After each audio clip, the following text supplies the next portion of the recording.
Ladies and gentlemen, welcome to Sleek Media TV. Panapa panonzipa Mazim Untold Stories, where we uncover the unexplained, the most disturbing, and the stories that people would rather keep hidden. My name is Sleek Nelikwan. If this is your first time kuya pano, tukumburu tusakanga unokusia wabaya pakati subscribe hapo andika ndokuti usajambo in computer. Let's get into today's stories.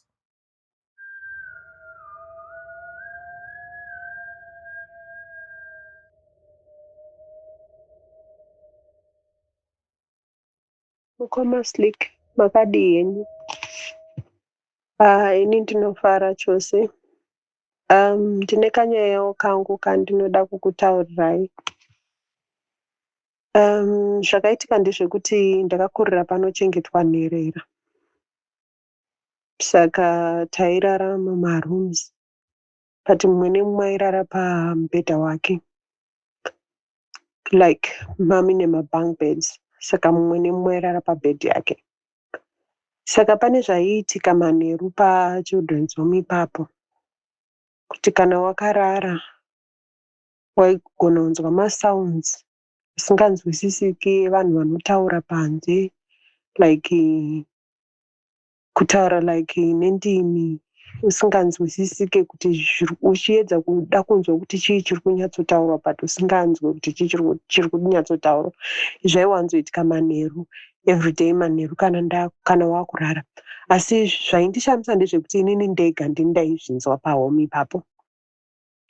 So waiti kana wakarara waigona kana kunzwa kunge wakabatwa makumbo nemumwe munhu, but paunomuka kuti utarise uona pasina munhu, then wonzwa masounds, womuka uchivhunza vamwe kuti mazvinzwa here zvanga zvichiitika manheru, kana kunzwa masounds pamusoro pemba makarara, like pari kumhanya munhu, like zvanga zviri weird, zvekuti zvanga zviri zvinhu zvisinganzwisisike, zvekuti wega waiti kana manheru waitotya kuti kwakunosviba takunorara, and malights airara akadzimwa.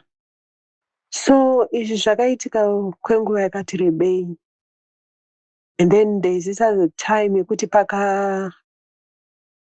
takarara pakabva paita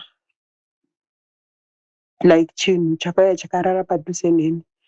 Saka chinhu ichocho chaita kakudziya, so zvoti munhu wese anga akutya, munhu wese pahome anga kuziva kuti pane zvinoitika manheru.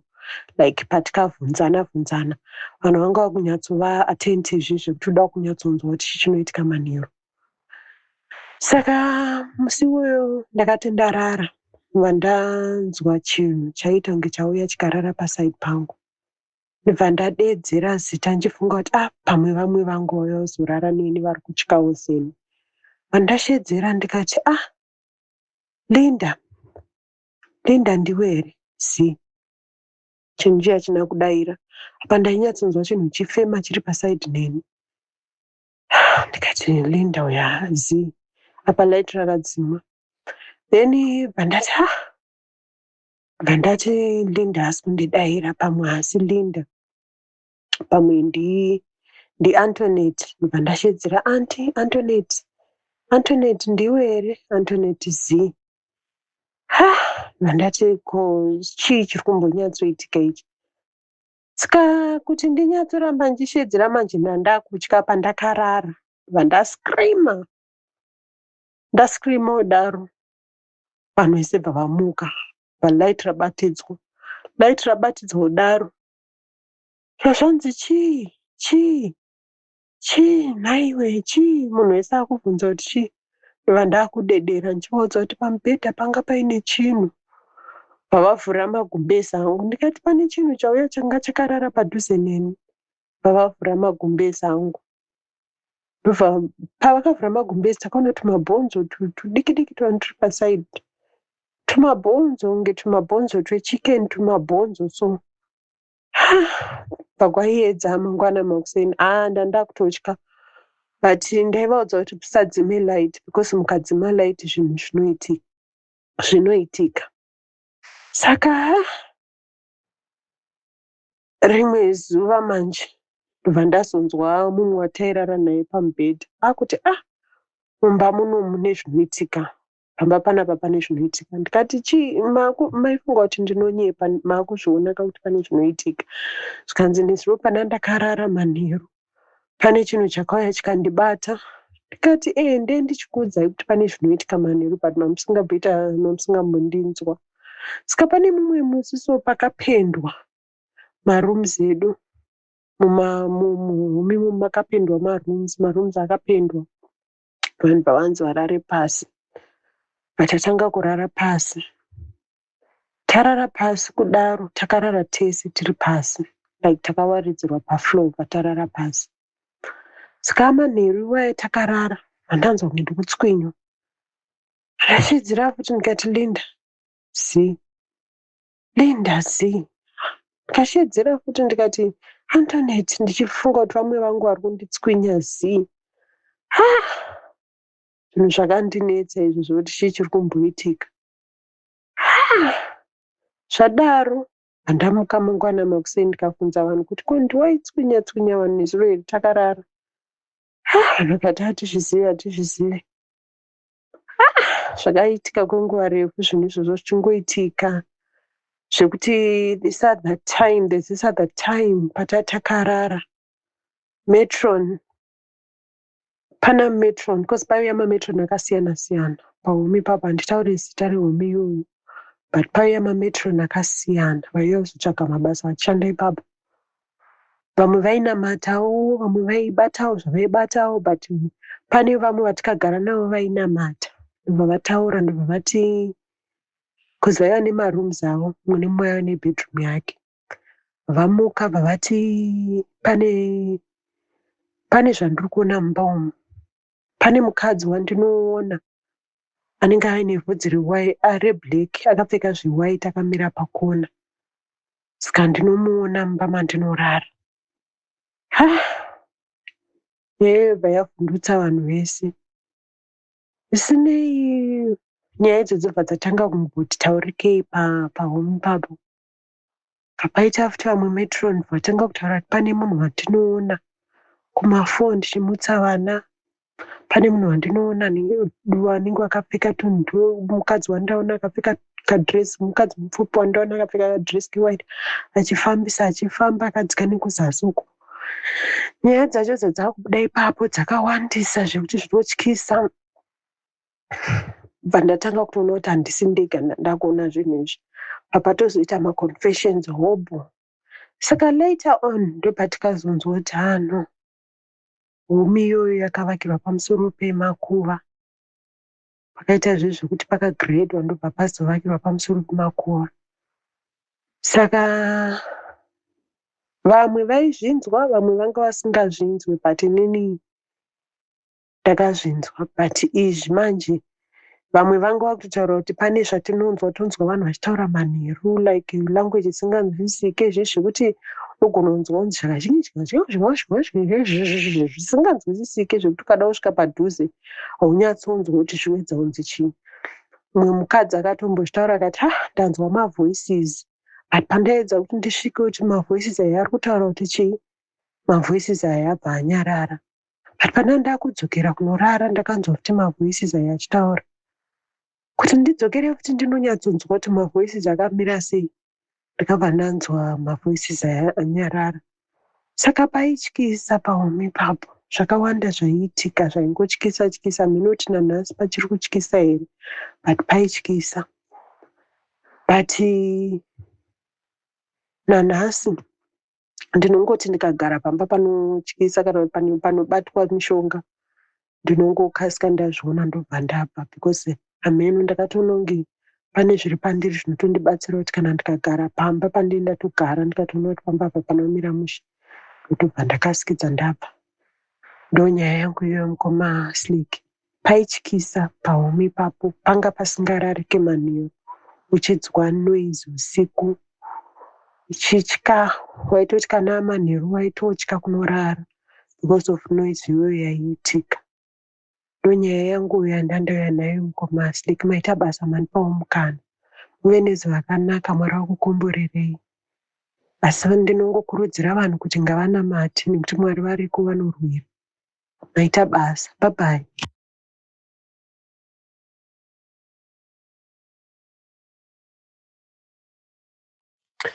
Mukoma Slick makadi. So ndandichiteerera pane nyaya sisi vanga vachitaura vachiti hanzi ukafamba nevanhu vanobata bata here unosangana nezvipoko.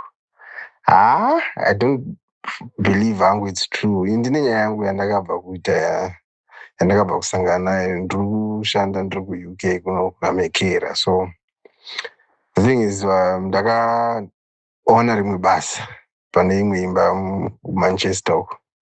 So what happened is first day pandaenda kubasa kwekwe ndakatoitwa shadow ne one of the daughters wepamba ipapa achitoti chiuya ndikuratidze kuti what do you do kana uri panight shift and all that. Ndobva ndatoenda bva tatanga shift yedu papa takagara tikuita catch up tikutaura, we are getting to know each other. So this elderly man is 94 ikosvinezvi. So anga akarara kubedroom kwake upstairs. Saka unopiwa tablet because mune camera. So unenge wakagara netablet rako uri downstairs uri mulounge. We are talking achitoti no. Anowanzomuka achida kuenda kubathroom, so you have to go and help him and all that. Ndikati no paripo. Saka takagara tikuita ndichimonita tablet area. And then all of a sudden murume make mune TV. TV murume make yakabva yabaka. Ndobva ndatoti rega ndinotarisa anenge aita seamuka. Zvikanzi Tony vaatotarisa zvikanzi akarara uyu. Kati kana tarisa one TV iri on. Vatoti TV iri on. Saka tori pakati pekutaura kudaro achitoti nditi haiwa akarara because tarisa one kune remote. Remote iri uko haana kubata remote. Remote yanga iri paside table.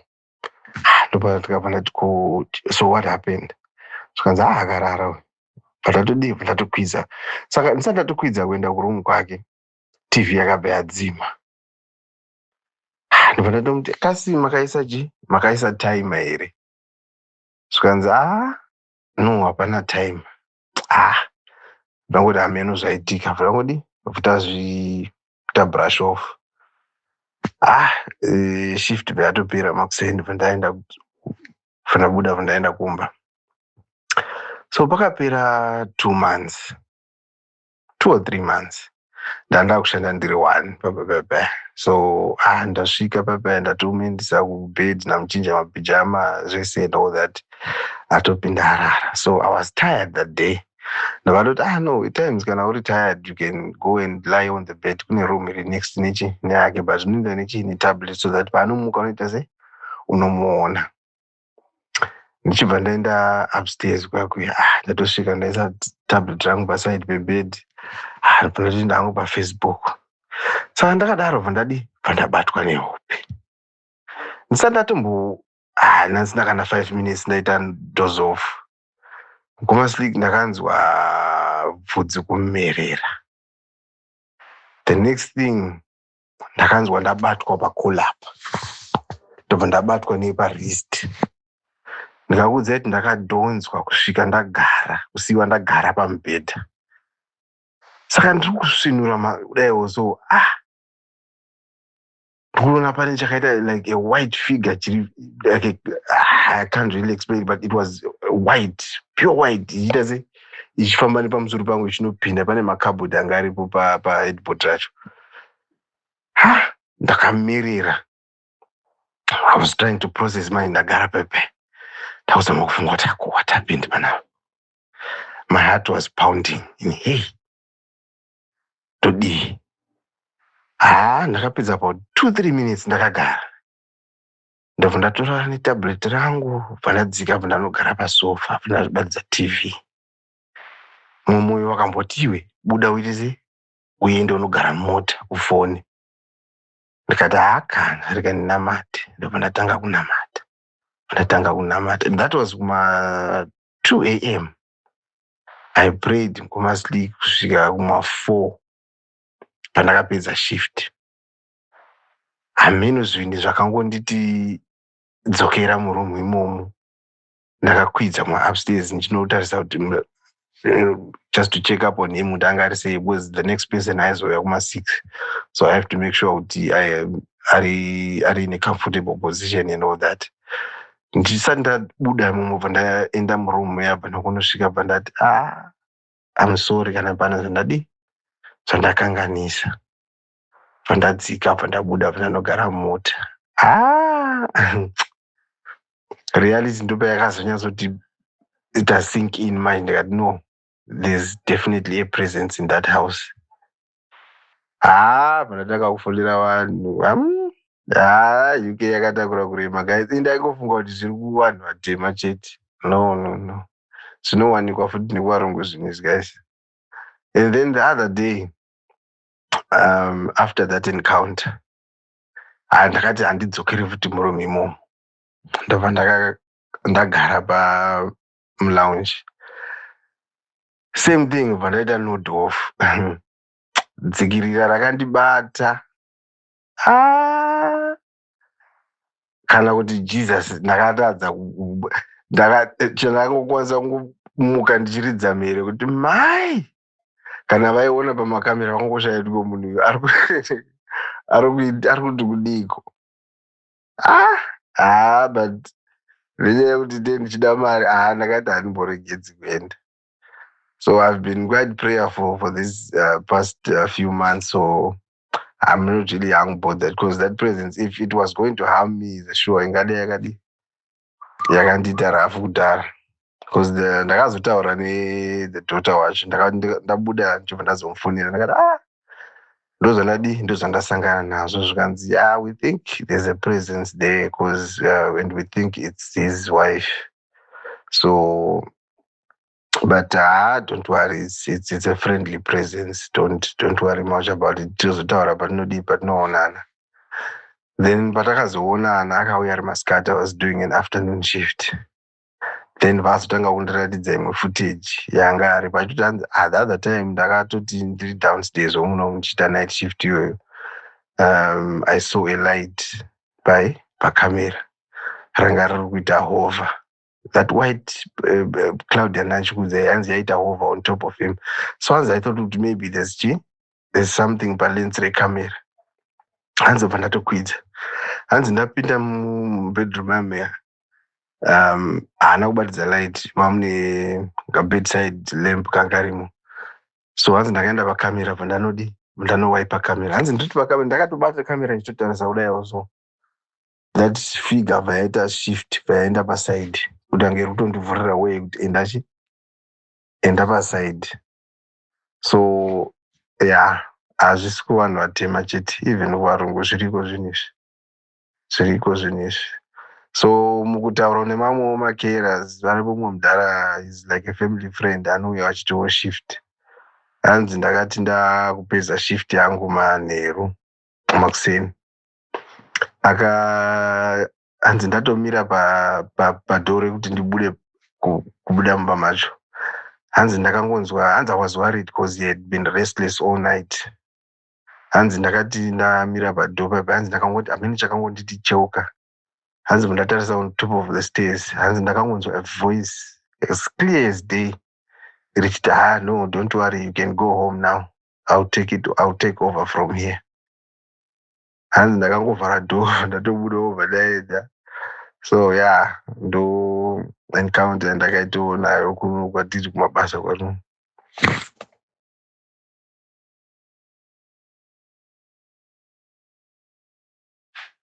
Hai mukoma Slate Media. Ndaona pane post yandabva kuteerera kupage kwenyu yenge yakanzi munhu anosangana nezveusiku kana ainazvo.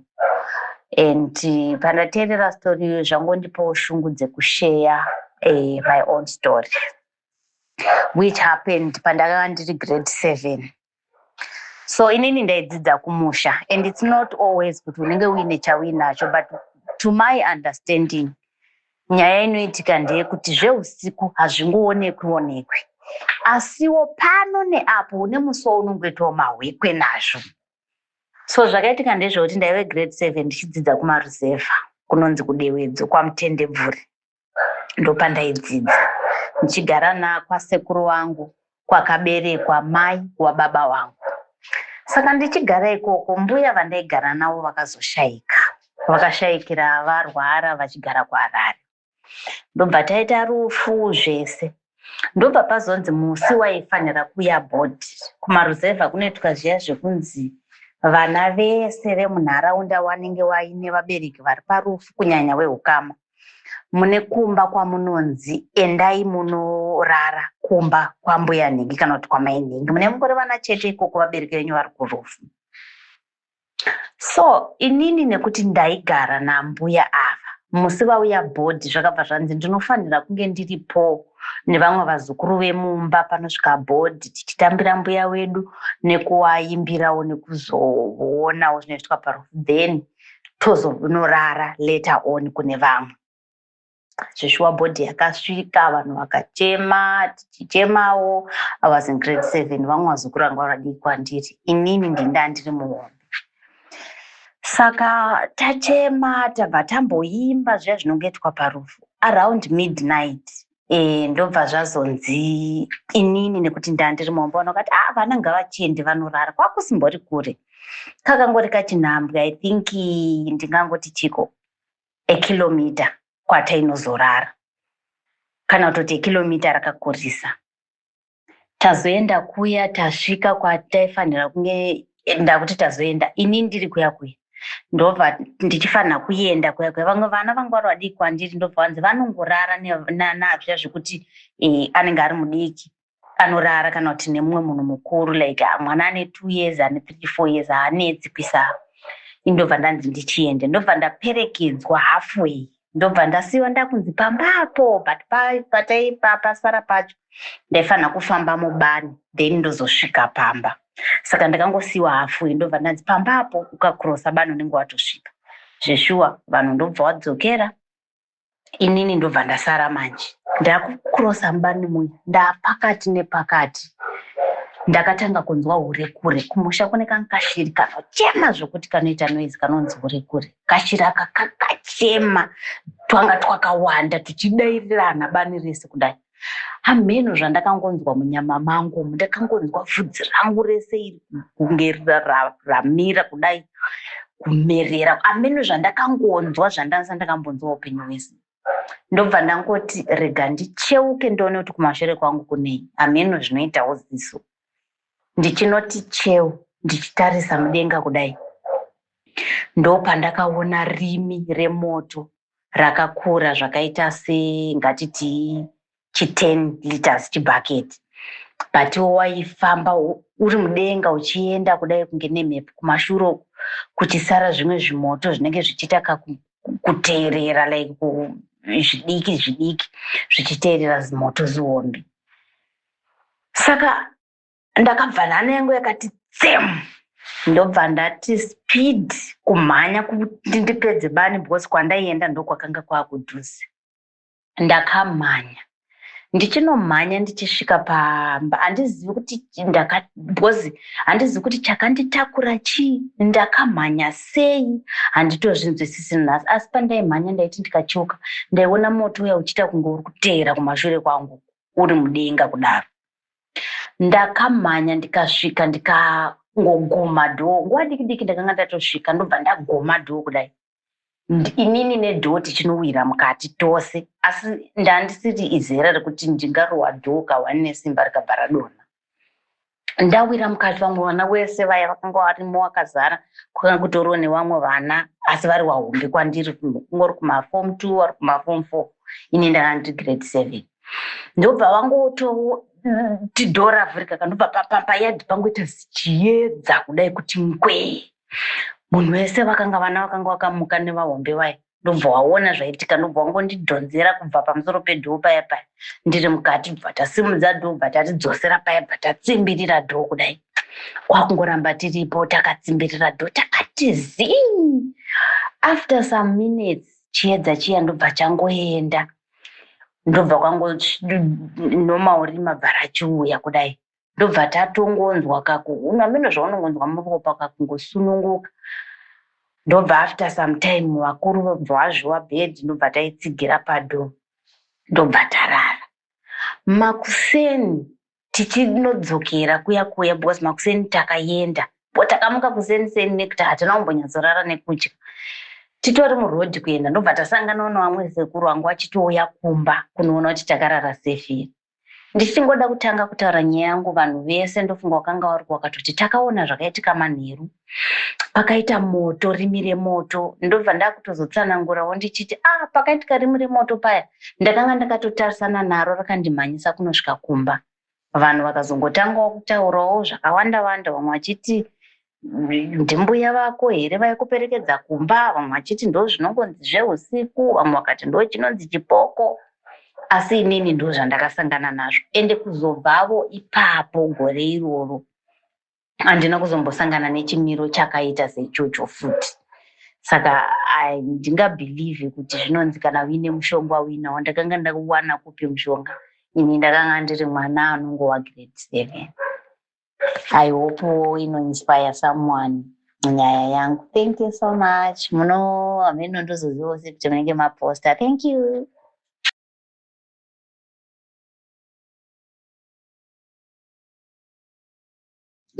Mukoma wangu zviresei. Ndoimba kuti voice note yangu ichange ichinzwika zvakanaka. So ndiri hangu based kuSouth Africa kuno. So around 2021 papa pakangonzi papera COVID papa ndaitori kubasa. So ndanga ndichibva kunzvimbo imwe inonzi Lichtenburg kunorthwest uko. So ndichienda kuJoburg. So pane kamwe kasmall town kari munorthwest kanonzi Coster. Tinogona kuzopronounce it tichiti Coster. Kwakusati kwatombonyanyodoka, like kwanga kuchangodoka zvoti kuma past 6 to 7. Ene manje kwakuchitaridza kuti kuri kuda kunaya ona. Kuda kunyatsonaya, like ndonyatsoona kuti mvura iri kuda kutonaya. So inini hangu handisi munhu anofarira kutakura vanhu murori mangu. Ndowanzofarira kufamba ndega, but ukaona pandotakura munhu pane paine need pandoenda kuti this person ari kuda lift zvokuti is in need one. So ndichingoti budei mukatauni kega Coster kega. Ndabva ndaona umwe muchembere anga achitofamba but achimisa zvezvo. Apa ndikunyatsoona kuti muchembere atobuda mukatauna. Next town kanotevera kari about 20 kilometers, of which 20 kilometers netsoka munhu anenge anzwa apa mvura iri kuuya. Akubva ndati arega ndimirire muchembere ava ndivatakure ndinzotaura enda upi. Muchembere waye kubva vakwira. So pavakakwira manje vainyanyiso avoid eye contact. So but ndakavabvunza ndikati ko muchembere muri kuenda kupi? Muchembere akati ndiri kuenda kuMagaliesburg. Mukoma Magaliesburg distance yavaireva mhomzi wavo yavava vachifamba netsoka, yavanga vachitwa kufamba netsoka, doesn't make sense because it's almost 100 kilometers. Imi muri kuenda kuMagaliesburg zvikanzi ndikati muchimbobva kupi? Zvikanzi no ndiri kubva kunonzi kuSwartkrachens, ndekumwe futi kunotori kure about futi another 100 km let's say. Ndikati saka mabvoko nemota rivanzi ndabva nemakumbo plus haipava nachizoda kutongoenda nemakumbo manje mvura. Ndikati muchembere zviriko here? Zvikanzi tatokura tichipafamba apo. Patombori kana dangerous apa. Danger yangatosangana naye chete ndepekuti kana ukahaika. So patakapedza conversation iyoyo inini mupfungwa mangu manje ndakabva ndafunga kuti no, pane zvinhu tu zviri kuitika panapa. It's either moms ava vanopenga kana kuti moms ava vasi munhu, because vainyanyiso avoid eye contact zvakanyanya. Saka plus vaipindura zvandainge vabvunza ende vaiwanzopindura vakatotarisa the other side one. ndobva ndafamba ndotoridza kuzvakata wangu apa. But then ndakatanga unofila in a certain way man kuti man, something is wrong. So inini ndakabva ndataura nechomwoyo ndikati shamwari iwo kana kuri kuti uri chipoko kana kuti uri chii handikuzivi, ini handisati ndambouraya munhu, handina kukuuraya kana kuri kuti wakaurayiwa. Saka whatever chauroda kurwa usachirwa neni, irwa nevanhu vakakuuraya. Takafamba nemuchemberoyo tikafamba kuma 9:10 tati tisvika paMagaliesburg paipai.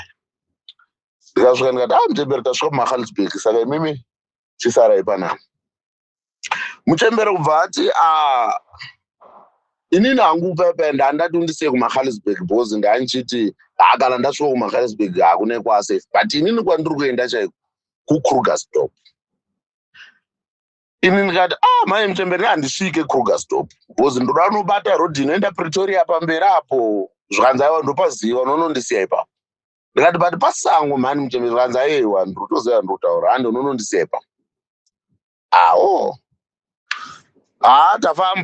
Tafamba tasvika parodhi yenda ndichinochena iya.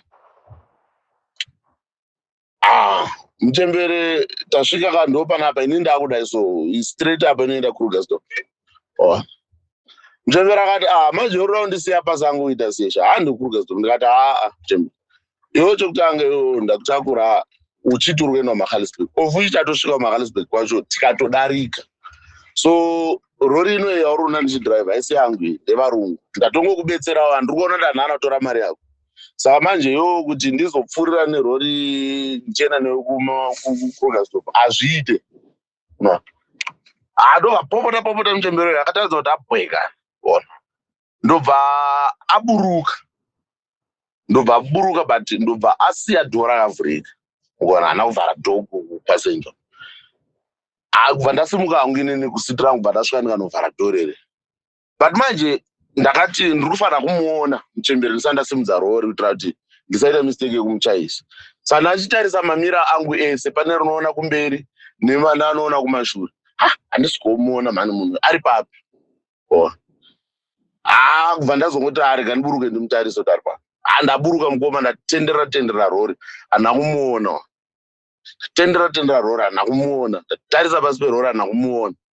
Saka ndakatozoti ndakuda kudzokera murori ndichiti rega ndiende. But zvanga zvakuita bvudzi rangu manje. Ndakabva ndangoona kamoto kaitaridza kuita kuti ndeke munhu anga achiputa foje like kastabwe kai. Panapa kuti pane munhu andamboona anga achiputa foje apo. But say because andamboona munhu rega ndiende ikoko ndoona kuti chii. So kamoto kaka manje pandakafamba ndichienda ikoko kabva kaita sekapuka kaya kanonzi kachitaitai kaya kano bhuruka but kachiita kare kachilaita kaya. Saka ndozvakakangoita kamoto kaya kabva kangoti mhepo ndobva kaita ziflame like kana kuti ndingati marashi, kabva kangoita big so ndobva kaita kamazirashi. Ndobva but marashi aya pakuti adonhe pasi anga asikasvike pasi aizongopera miti. Handina kunyanyovhunduka asi because ndakatopinda murori ndikatoti saka chinhu ichi ndiye muchembere uyakauyu. Saka zvikureva kuti patadhonza distance yesei pamwe pane zvanga achitraya kuita but hazvina kuita, ndo zvazvingatoreva. Saka kubva ndatopinda hangu murori mangu ndikaenda, ndo nyaya yandakasanganawo nayo ngoma.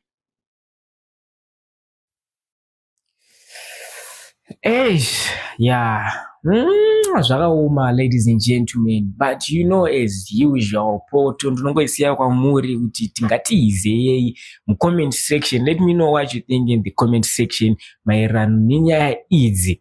And if you also have a story that you would like to share, sakanga unondibata pa number dziri kuapia pa screen apo. Yes, 0777 448 050 +263 777 448 050. If you've enjoyed these stories andika ngatisakanganwika, make sure wabaya pakanzi subscribe apa andika waisa comment wabva washare nekuklika kuka notification icon ako, so that whenever I upload a new video you'll be the first one to watch. Au jambwe nenyaya atka. Until next time, keep questioning, keep listening, and remember, anaya anonzima Zim Untold Stories pano pa Slick Media TV, your favorite channel. Ko zaza.